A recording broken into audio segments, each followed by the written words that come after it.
Okay, everybody, I have an update in regards to the Jehovah's Witnesses versus the Norwegian government, but please, I do not want you to be disheartened by what I tell you. So, on December 30th, the Oslo District Court granted a temporary injunction for the Jehovah's Witnesses. So basically, they will still be considered a registered religion until they get their court case heard. We don't know when that is yet. I personally believe that the decision will stand because of the issues laid out in this letter. The reason they are losing their religious registration in the Nordic countries is because of undue influence, coercion. They encourage children to shun people, and children get shunned. Well, we have a couple of sisters that we want to interview.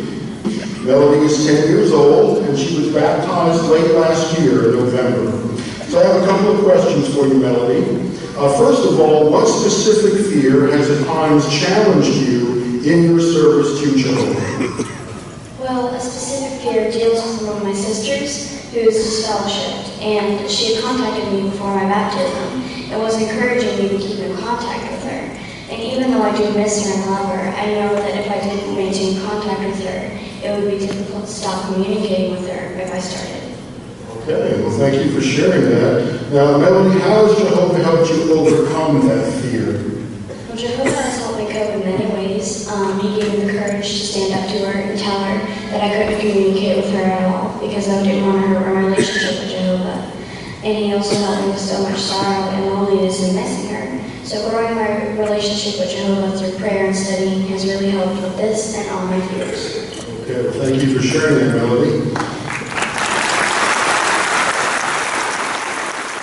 What you heard was a 10-year-old baptized child explaining how she no longer has contact with her sister because her sister is not a Jehovah's Witness any longer. I just wanted to interject something. I realized that this young girl said sisters, as in she might have other brothers and sisters who also are going through having to shun their older sisters. This is absolutely inhumane. That entire talk was fear-mongering, and they're just going to use that poor child's experience as propaganda to splay for everybody else to say, here's an example of how you should behave. She is 10 years old. Did you hear the audience clapping for her? And she said how she missed her sister. It breaks my heart. This is child abuse, point blank, plain and simple.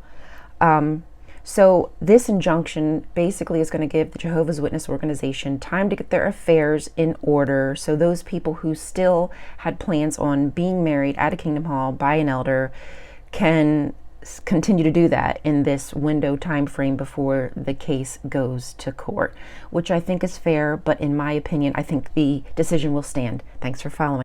That update was for my TikTok peeps. This one is for my YouTube peeps. I wanted to elaborate a little bit. This injunction is just going to give the Jehovah's Witness organization some time to get their marital affairs together.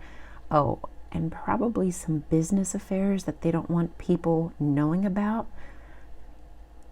Anyhow, I know that Messimo is going to cry religious persecution.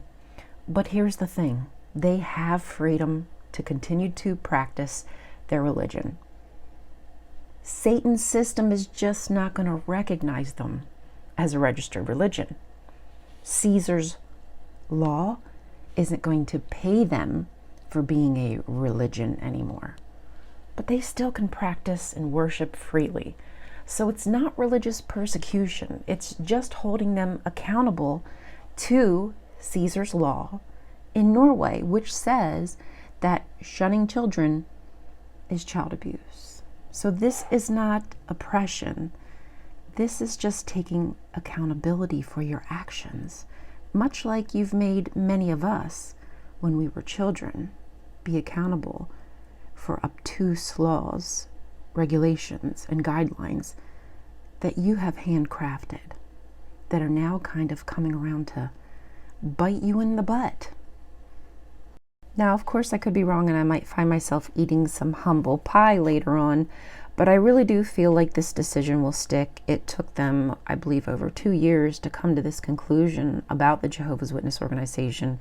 I'm sure, absolutely, I'm sure it's not something that they came to lightly.